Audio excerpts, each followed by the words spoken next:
I always imagined my daughter's wedding as the happiest day of our lives, family gathered, friends laughing, love in the air, and for a while it was just that. The backyard was decorated with white roses, the music floated softly through the summer breeze, and I watched my little girl walk around in her dress, glowing with joy. But then she arrived, Karen, our self-appointed HOA queen, strutting across the lawn with a clipboard like she was the sheriff of the neighborhood. Her face was twisted with disgust as she shouted about violations, illegal gatherings, and parking infractions.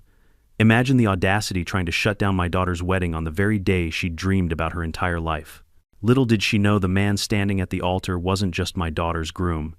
He carried a title that would leave Karen trembling, speechless, and utterly humiliated. But before I dive into how Karen turned this perfect day into her biggest nightmare, let me know in the comments where you're watching from and what time it is there. I love seeing our community from all around the world.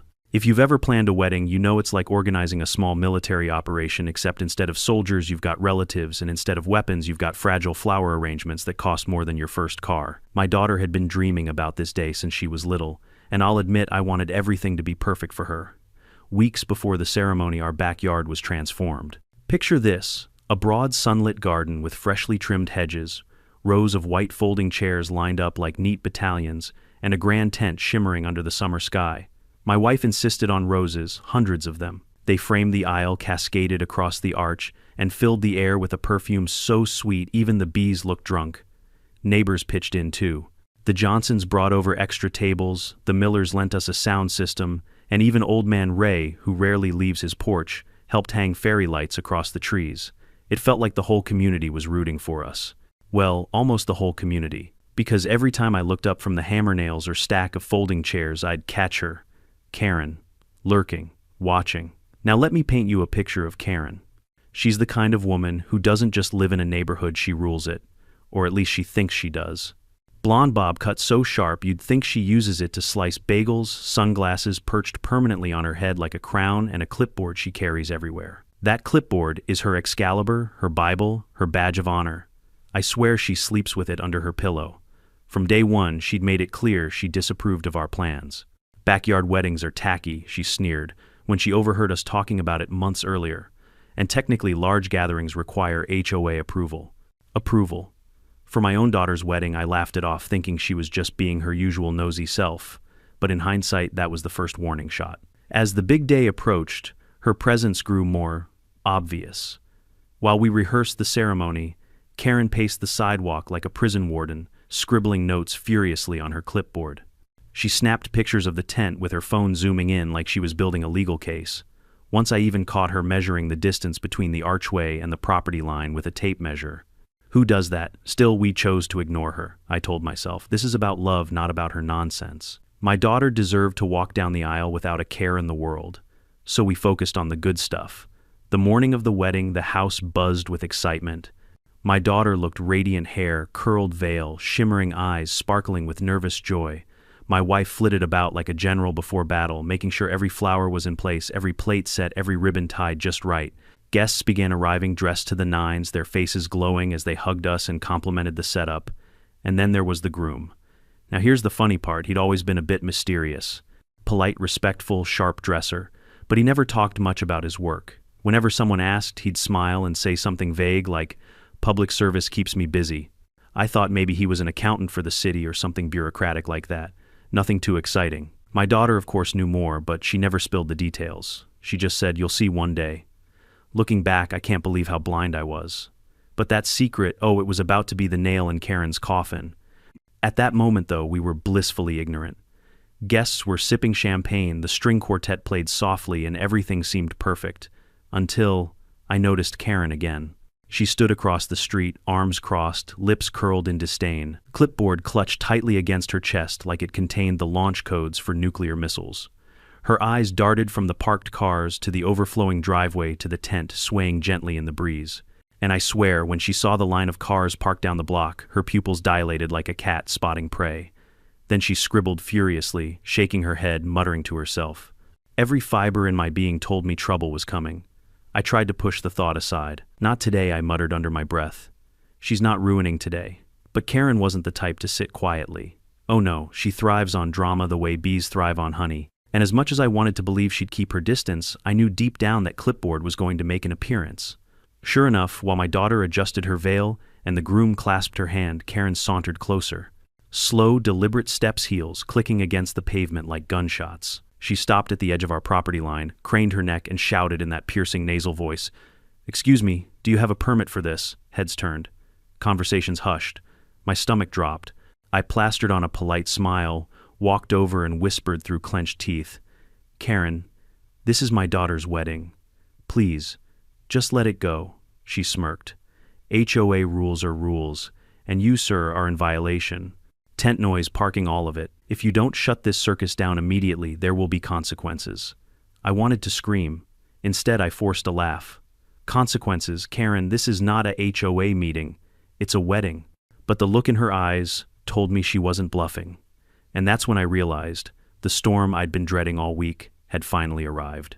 If you've ever seen a firecracker go off in the middle of a picnic, you'll know exactly how it felt when Karen finally lost it. We'd just reached that magical moment, my daughter arm in arm with me, preparing to walk down the aisle. Guests were settling in their chairs, the violinist was playing something so sweet it could melt butter, and I was trying to keep myself from crying like a baby. But then boom, Karen stormed onto the property as though she owned it. Clipboard raised high like Moses with the 10 Commandments, her voice slicing through the air. "This entire setup is illegal." Now let me tell you, nothing sucks the romance out of a wedding like a woman in a red blazer shrieking about zoning codes. Heads whipped around the violin, screeched to a halt, and my daughter froze mid-step, her veil trembling in the wind.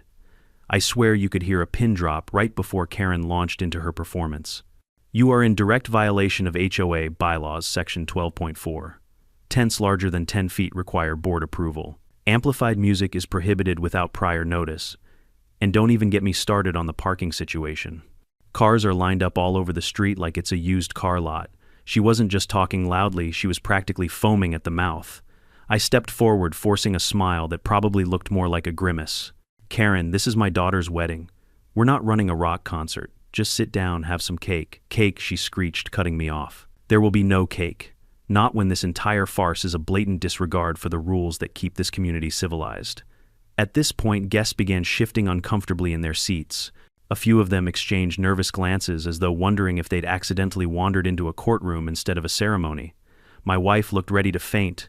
My daughter, God bless her, was on the verge of tears. And the groom, he just stood there, hands calmly, folded, an unreadable smile tugging at his lips. Karen wasn't done. She marched down the aisle as if it belonged to her heels, stabbing the grass, pointing her pen at everyone like she was issuing citations. "You with the champagne open container on private property violation.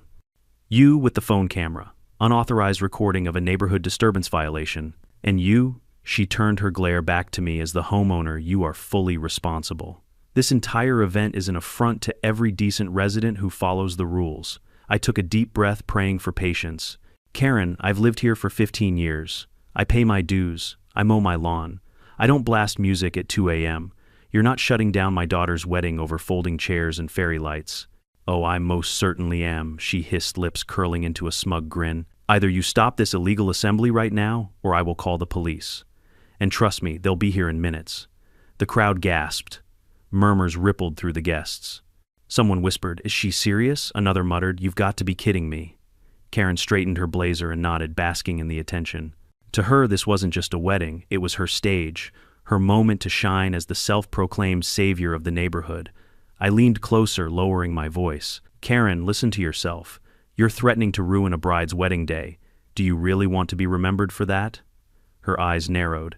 "Better remembered for enforcing the rules than ignored while chaos takes over.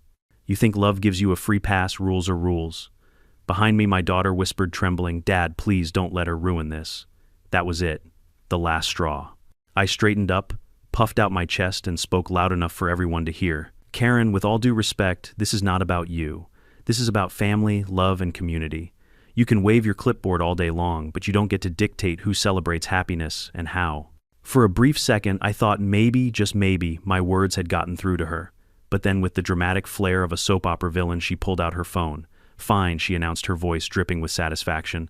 "If you won't respect the rules, then the law will handle it. I'm calling the cops." Gasps erupted again. My daughter's face went pale. The violinist looked like he was about to faint. Guests shifted uncomfortably, unsure whether to stay or run for their cars. I wanted to scream, to grab that phone and fling it into the punch bowl, but I didn't. Instead, I looked over at the groom.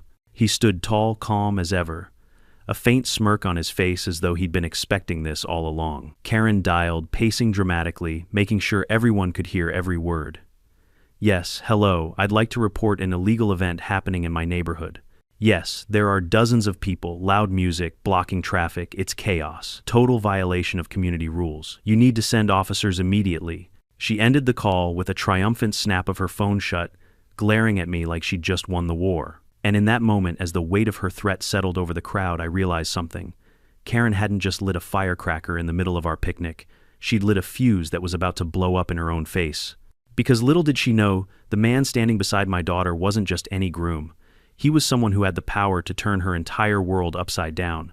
And soon everyone, including Karen, was about to find out. If you've ever been to a wedding, you know there are moments where time feels suspended, when the bride takes her first steps down the aisle, when vows are exchanged, when the first kiss seals the promise. Well, thanks to Karen, our suspended moment was the sickening silence right after she slammed her phone shut. The crowd was stunned. The string quartet sat frozen bows in midair. My wife clutched her pearls like she was about to faint. And my daughter, my poor daughter, looked like her fairy tale day had just been shattered into pieces. Meanwhile, Karen stood in the center of it all, basking in her own importance. She tapped her clipboard against her hip like a cowboy waiting for a duel. "Don't worry, folks," she announced in her shrill nasal voice. "The police are on their way. Order will be restored. Order." That was her favorite word. The word she wielded like a weapon to control everyone in our neighborhood. She acted like she was the guardian of peace, when in reality she thrived on chaos. Her chaos. I stepped forward, trying one last time to appeal to her humanity. "Karen, listen, this is my daughter's wedding day. Do you really want to ruin the happiest moment of her life?" she sneered. "The rules don't take a day off just because your daughter decided to play princess in a circus tent. Rules are rules, and you, sir, are a violator." My blood boiled, but I clenched my jaw. Losing my temper would only feed her. Still inside, I was raging. How dare she hold my family hostage with her clipboard and phone? Minutes ticked by. Guests whispered nervously, some pulling out their phones recording. My brother muttered, "She's insane," while one of the neighbors hissed, "She can't do this." But everyone stayed seated as if waiting to see how this battle would unfold. And then we heard it, the distant wail of sirens. Karen's face lit up like a kid on Christmas morning. She clapped her hands together, triumphant. Ah, there they are. Finally, someone who respects authority. The sirens grew louder, and soon the flashing red and blue lights painted the street in a surreal glow. 2 squad cars pulled up, tires crunching against the pavement. Doors opened and out stepped 2 officers in full uniform, serious, professional, no nonsense. I felt my stomach sink. My daughter clutched her groom's hand, her eyes wide with fear. This was supposed to be her fairy tale, and instead it looked like a police raid. Karen, on the other hand, strutted toward the officers like she was leading a parade. "Over here," she called out, waving dramatically. "This is the illegal event," I reported. The lead officer raised an eyebrow. "Ma'am, what exactly is the situation?" Karen jabbed a finger toward us. "This entire gathering is unauthorized. There's amplified music, traffic congestion violations of HOA, bylaws, tents without permits. They're disturbing the peace." The officer glanced around. Children laughed near the lemonade stand, guests chatted softly, the violinists were nervously plucking strings. Hardly a riot. "Ma'am," he said carefully, "this looks like a wedding." Karen gasped like he'd just blasphemed. "Wedding or not, it's illegal. The HOA requires approval for events of this size, and they did not seek it. I demand you shut this down immediately." The officer looked at me. "Sir, is this your property?" I nodded. "Yes, officer. This is my home. This is my daughter's wedding. We're not breaking any laws. It's private property with invited guests, and we're not disturbing anyone except her." I pointed at Karen, who bristled like a cat sprayed with water. Karen stomped her foot. "Don't listen to him, he's twisting things. These gatherings destroy communities. They create noise, trash, and chaos. That's why the HOA exists, because without us, people like him would turn this neighborhood into a free-for-all." The second officer scribbled in a notebook, clearly trying not to laugh. The groom, still calm, still composed, squeezed my daughter's hand and whispered something in her ear that made her smile just a little. It was strange, almost like he wasn't worried at all, like he knew exactly how this was going to play out. Meanwhile, Karen doubled down. She waved her clipboard in the air like it was a badge. "Look, I have documentation, pictures of the tent, measurements, noise levels, evidence that they're violating HOA bylaws." This wedding is an unlawful assembly, and as a board member, I insist you enforce the rules." The lead officer finally sighed. "Ma'am, HOA bylaws are not criminal law. They don't supersede property rights or city ordinances. We're here to enforce the law, not your neighborhood politics." Karen's face twitched. But they're breaking the rules. You have to do something, ma'am," the officer said firmly. "Unless there's a genuine crime being committed, this is not a police matter." The crowd erupted in relieved murmurs. Some even chuckled. My wife squeezed my arm. My daughter finally exhaled. But Karen wasn't finished. "Oh no." She crossed her arms, her face reddening. "If you refuse to act, then clearly you don't understand the authority of this HOA. I'll escalate this. I'll file complaints. And that's when the groom finally stepped forward.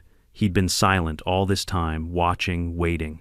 But now he walked to the center of the lawn, calm and steady, his voice carrying effortlessly. "Officers, thank you for coming. I believe I can clear this up." Karen whipped around, glaring. "And who are you to clear anything up?" The groom reached into his suit pocket, pulled out a slim black wallet and flipped it open. And in that moment, everything shifted. When the groom pulled out that black wallet, time seemed to slow down. He opened it with deliberate precision like an actor, revealing the twist in the third act of a play. The sun glinted off the gold lettering, and though I was too far to see it, clearly the reaction on the officers' faces told me everything. This wasn't just some ID, this was authority. The lead officer straightened immediately. His brows shot up, then he gave a curt nod of recognition. "Sir," he said, his tone shifting from casual to respectful. I didn't realize Karen's head whipped back and forth between the officer and the groom. Her eyes narrowed. What is that? Some kind of fake badge. Don't fall for it. He's probably showing you a Costco card." A few guests chuckled nervously, but most of us held our breath. The groom remained calm, his expression steady. He spoke with quiet authority, not raising his voice but making sure every word carried. "My name," he said, "is Daniel Clark. I am the elected mayor of this city." You could have heard a feather drop. Gasps rippled through the guests. My daughter looked at him with tears glistening in her eyes, not of fear but of pride. The officers snapped to attention, offering quick salutes. "Mr. Mayor," the lead officer said, "we had no idea. We'll handle this appropriately."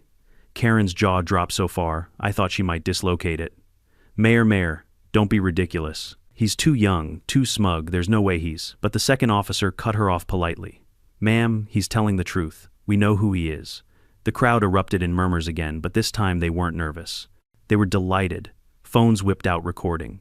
You could almost hear the collective thought, Karen is about to get demolished. Karen, of course, didn't know when to quit. She flailed her clipboard in the air, sputtering. "I don't care if he's the Pope. The HOA rules apply to everyone, and this wedding is still in violation." The groom, Mayor Clark, my son-in-law, turned toward her slowly. His calm demeanor didn't falter, but there was a new edge to his voice, one that silenced even the whispers. "Mrs. Johnson," he said, addressing Karen by her full name, "I respect community organizations. I respect the principle of neighbors working together. But what I do not respect is harassment, abuse of power, and the misuse of authority to ruin lives. That is what you are doing today." Karen blinked, taken aback. For the first time, she seemed unsure. I'm just enforcing the bylaws." "No," the groom said firmly. "You're twisting them. HOA guidelines are not laws. They are agreements between residents. They do not override city ordinances, property rights, or the Constitution. And they most certainly do not give you the right to disrupt a lawful private ceremony." The applause started softly, just a few claps from the back. Then it grew. Dozens of guests, neighbors, even people peeking out from across the street began clapping, cheering, whistling. The sound swelled until it drowned out Karen's protests. Karen turned bright red, waving her arms frantically. "Stop. Stop applauding him. He's lying. You're all sheep falling for his act." But the truth was undeniable. The officers stood by, hands folded clearly, siding with the groom. My daughter's face glowed with pride as she squeezed his hand tighter. And me, I felt a rush of satisfaction so strong it nearly knocked me off my feet. The woman who had tormented this neighborhood for years was finally facing someone she couldn't bully. Karen tried one last desperate tactic. She thrust her clipboard into the air, shouting, "This is my authority. These rules are binding. You can't just ignore them." The groom leaned forward slightly, his voice calm but razor sharp. "That clipboard doesn't give you power, Karen. Authority comes from the people, and the people are tired of your tyranny." The place exploded with cheers. Some guests even stood on chairs, clapping and hooting. Someone shouted, "Tell her, mister." Mayor another yelled, "Sit down, Karen." Karen spun in circles, panicked, realizing the crowd was no longer with her. She looked at the officers for backup, but they shook their heads. "Ma'am," the lead officer said gently but firmly, "you called us under false pretenses. There's no crime here. If anything, you may be liable for abusing emergency services." That silenced her. She staggered back a step, sputtering, You can't threaten me. I'll sue, But the words faltered. The reality had sunk in. She wasn't in control anymore. Her empire of clipboards and bylaws had crumbled in the span of 5 minutes. I watched her face shift anger, confusion, disbelief, and finally humiliation. She dropped her arm, the mighty clipboard dangling uselessly at her side. The groom, my new son-in-law, put an arm around my daughter and smiled warmly at the officers. "Thank you for your time, gentlemen. We won't trouble you further. Please enjoy some food if you'd like." The officers grinned. "Congratulations, mister," Mayor 1 said before they turned back to their cars. And just like that, the power shifted completely. The day was ours again. The wedding was saved. But Karen, she was about to face a downfall far greater than anything she'd imagined. Because when you pick a fight with family, you risk looking foolish. But when you pick a fight with the mayor on his wedding day, you've basically written your own obituary. You could feel it in the air, the shift. 1 second, Karen was strutting around like the queen of the cul-de-sac, and the next, her power evaporated in front of everyone. But the true beauty of that moment, it wasn't just the reveal. It was watching Karen try to process it. Her mouth opened and closed like a fish, gasping on dry land. Mayor, you can't be serious. He's just some kid in a suit. This is a scam." The groom, my new son-in-law Daniel Clark, didn't even flinch. He slipped his wallet back into his jacket with the calm grace of a man who didn't need to prove himself further. But he did speak, his voice firm and resonant. "Ma'am," he said, "I don't need to prove anything to you. I was sworn in as mayor 2 years ago. My office is public record. And unlike you, I was elected to serve the people of this city, not control them." The crowd went wild. Applause whistles, even laughter rolled through the backyard like a tidal wave. Guests raised their glasses in salute. Someone shouted, "We love you, Mr. Mayor." Another chimed in, "Best wedding ever." Karen's face turned crimson.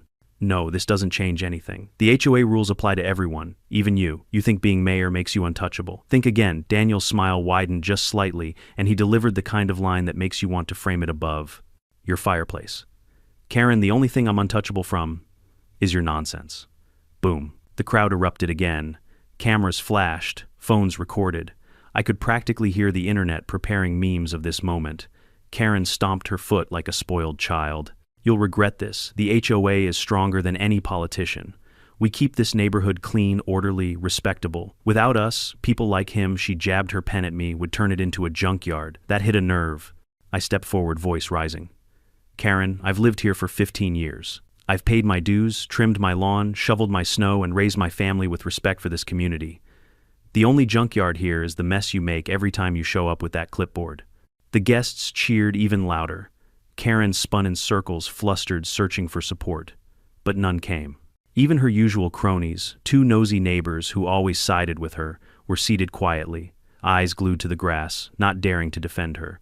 Daniel took a step closer, his tone sharpening. "Let me make this perfectly clear. HOA guidelines do not trump city law. They do not supersede property rights. And they certainly do not give you the right to call the police on a lawful wedding. Abuse of emergency services, on the other hand, is a violation of city law. A violation punishable by fines or worse." Karen froze. Her pen slipped from her hand and fell into the grass. You wouldn't dare." Daniel's expression softened, but his words carried weight. "I'm not here to ruin your life, Karen. But you've spent years ruining others. Maybe it's time you faced accountability for once." The officers, still standing nearby, nodded in agreement. One even muttered, "She's wasted our time more than once before." Karen's eyes darted wildly, searching for an escape. She turned back to the guests, desperate. "You all see what's happening, right? This is tyranny, this is corruption, he's abusing power." But the people weren't with her anymore. They laughed, booed, jeered. Some even began chanting, Karen out, Karen out." It was surreal. The woman who once terrorized the block with her constant complaints and threats was being dethroned in real time by the very neighbors she thought she controlled. My daughter, radiant in her gown, looked up at her groom with tears of relief. "You saved our wedding," she whispered. Daniel kissed her forehead gently. "No, we did. Together." I don't think there was a dry eye in the audience, well, except for Karen, who looked like she might spontaneously combust. She tried one final plea. Her voice cracked desperation, dripping from every word. "This isn't over. You may be mayor today, but elections come and go, and when they do, I'll make sure you regret ever crossing me." Daniel didn't even hesitate. "Then I'll look forward to the day when people like you no longer hold this community hostage with petty power trips. Until then, Mrs. Johnson, I suggest you leave before the police file their own report about your false call." The officer stepped forward, not aggressively but firmly enough to make it clear her time was up. And for the first time in all the years I'd known her, Karen retreated. She snatched up her clipboard, stuffed it under her arm, and stormed toward the street. Her heels sank into the grass with every step, each one less confident than the last. The crowd booed her out like a failed performer leaving the stage. As she disappeared down the sidewalk, Daniel turned back to the guests. Now where were we? Ah yes, celebrating love. The cheer that followed could have rattled rooftops. My daughter and her groom walked hand in hand back to the altar, this time with no interruptions. The music swelled again, louder, prouder, triumphant. And me, I stood there grinning like an idiot, my chest swelling with pride. Not just pride for my daughter, but pride for the man she had chosen. A man strong enough to stand up to tyranny, and gentle enough to still make her feel like a princess on her big day. Karen thought she had the final word. But she didn't know she was up against the mayor. And in that battle, there was only ever going to be one winner.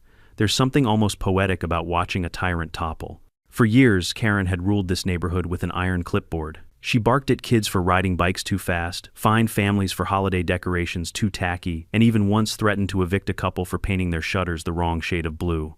She was relentless, untouchable, or so she thought. But that day, the day of my daughter's wedding, Karen's empire crumbled in front of everyone.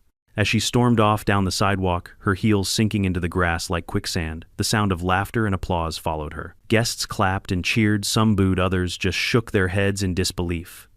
My neighbor Tom shouted, "Don't forget your clipboard," which sent the crowd into fits of laughter.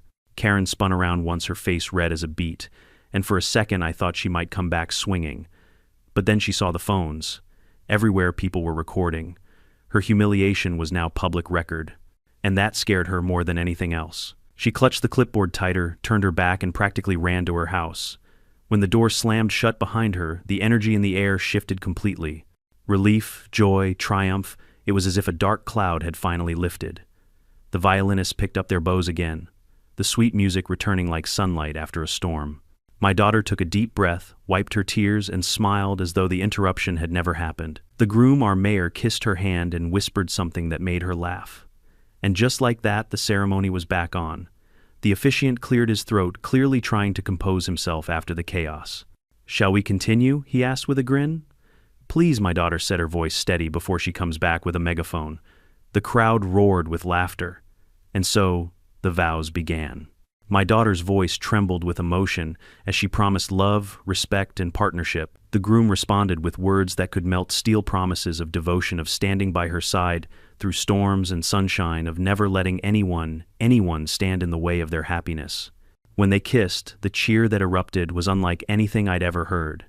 Neighbors waved from across the street, guests clapped until their hands hurt, and even the police officers lingering nearby joined in with applause. It was perfect. Absolutely perfect. And yet Karen's shadow still loomed, because humiliation like hers never just disappears quietly. After the ceremony, during the reception, guests couldn't stop talking about what had happened. Laughter echoed as people replayed their favorite moments. "Did you see her face when he said he was the mayor?" one woman chuckled. "She looked like she'd swallowed a lemon." My brother raised his glass. To the bride and groom, and to the end of Karen's reign, everyone clinked glasses, roaring with approval. But it wasn't just laughter, it was vindication. People came up to me one after another confessing how Karen had tormented them too. She fined me $50 for leaving my trash cans out an extra hour. She threatened to sue us over a treehouse. She once measured the height of my grass with a ruler. It was astonishing. For years, we'd all suffered silently, thinking we were alone in her crosshairs. But now, in the glow of my daughter's wedding, we realized the truth: she had bullied all of us. And we weren't afraid of her anymore. As the night wore on, the reception turned into a celebration not just of love but of freedom. Music blasted, people danced, kids ran around with sparklers. At one point, even the officers accepted plates of barbecue and laughed along with the guests. Meanwhile, across the street, Karen's curtains twitched. Every so often someone would catch a glimpse of her peeking through, face pale and furious. She'd see the joy, the dancing, the laughter, and she'd slam the curtains shut again. My wife leaned over to me at one point and whispered, "Do you think she'll try anything else?" I shook my head. "Not tonight. Tonight she's beaten." And it was true. Karen never returned that evening. She stayed locked in her house while the rest of us celebrated until the stars blanketed the sky. But the aftermath, oh, it was delicious. By the next morning, clips of Karen's meltdown were all over social media. Neighbors had posted them with captions like HOA, Karen versus Bell. The mayor and when clipboard power meets real power. Within hours, they had thousands of views. Comments poured in from strangers, "Justice served. This Karen got what she deserved. Mayor for the win." By the end of the week, Karen's reputation was toast. People mocked her in the grocery store. Kids rode by on bikes shouting, "Rules are rules," with exaggerated Karen voices. Even her so-called allies on the HOA board started distancing themselves, embarrassed by the spectacle. She tried to fight back, of course. Letters, complaints, even threats of lawsuits. But after being publicly exposed, her bark had lost its bite. Nobody took her seriously anymore. And me, I sat on my porch, sipping coffee, watching as Karen shuffled past with her clipboard tucked away, head down, no more swagger in her step. She looked smaller somehow, like the air had gone out of her. The tyrant of our neighborhood had fallen, and it all started because she tried to ruin my daughter's wedding. The irony was almost too sweet. When the last song faded, and the final champagne glasses clinked together, I stood in the glow of string lights strung across our backyard and felt something I hadn't in a long time: peace. My daughter and her new husband, the mayor, though I still chuckled every time I thought about it, were on the dance floor swaying together as if the world outside didn't exist. Guests were laughing, kids were chasing fireflies, and my wife leaned into me whispering, "It turned out perfect, didn't it?" And she was right. Yes, Karen had tried her best to sabotage it. She had arrived with her clipboard, her shrill voice, her obsession with rules that no one else cared about. She had even called the cops, certain she could shut us down. But in the end, it was her downfall. The whole neighborhood saw her for what she was: a petty tyrant, desperate for control. Meanwhile, my daughter's wedding had become more than just a celebration of love. It had become a symbol of standing up to bullies, of not letting fear or false authority ruin what truly matters. I looked around and realized something important. Karen hadn't just lost a battle. She'd lost her power. For years, she'd kept us all under her thumb because we were too afraid to push back. But once she overstepped, once she tried to ruin a wedding of all things, everyone saw through her. The spell was broken. In the days that followed, it became clearer. The HOA board distanced themselves, embarrassed. Letters she sent out were ignored. Complaints she filed went straight into the trash. Neighbors who once cowered now waved her off with smirks. And me. Every time I saw her peeking from behind her curtains, I felt nothing but relief. It wasn't anger anymore. It wasn't even satisfaction. It was the peace of knowing that bullies only win if you let them. My daughter's marriage began under that light of triumph. The mayor, my son-in-law, proved not just to be a good husband, but a good man. He showed us all that real authority doesn't come from clipboards or empty threats. It comes from character, from earning respect, from serving others instead of controlling them. I sat back down at one of the tables watching the joy around me and couldn't help but laugh softly. Karen had thought she was the star of the show, but the only thing she did was make the story unforgettable, for all the wrong reasons.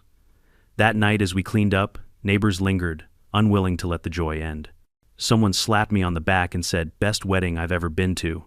Another added, "Karen tried to ruin it, but she just made it legendary." And they were right. Karen wanted to turn my daughter's wedding into chaos. Instead, she turned it into a story people would be telling for years. A story not about rules or clipboards or HOA bylaws, but about love, community, and standing up to nonsense. As I turned out the lights and looked back at the yard, still glowing with fairy lights, I realized Karen had given us a gift in her own twisted way. She tried to take control, but all she did was remind us that no one can ruin what we refuse to surrender, and that's something I'll carry with me forever. When I think back to that day, I don't just remember the vows, the laughter, or even Karen's meltdown, though that memory always makes me grin. What I remember most is the lesson it taught me: sometimes the greatest threats in life aren't disasters or strangers. They're the small tyrants who thrive on fear and intimidation. Karen believed her clipboard gave her power. But power built on fear is fragile. The moment people stop bowing to it, it crumbles. That's what happened the day of my daughter's wedding. I learned that standing up for what's right, even when it's uncomfortable, matters. And that real authority comes not from shouting the loudest, but from acting with integrity. My son-in-law didn't need to raise his voice or lose his cool. He simply revealed the truth, and the truth was more powerful than any bylaw Karen could quote. So here's the takeaway. Don't let anyone, whether it's a Karen with a clipboard or a bully with a big mouth, dictate your happiness. Stand firm. Protect the moments that matter. Because in the end, love, family, and community will always outlast pettiness and power trips. Now, I'd love to hear from you. Have you ever dealt with a Karen in your own life? How did you handle it? Share your story in the comments below. I promise you're not alone. And if you enjoyed this tale, make sure to subscribe for more HOA stories. Because trust me, the drama never ends.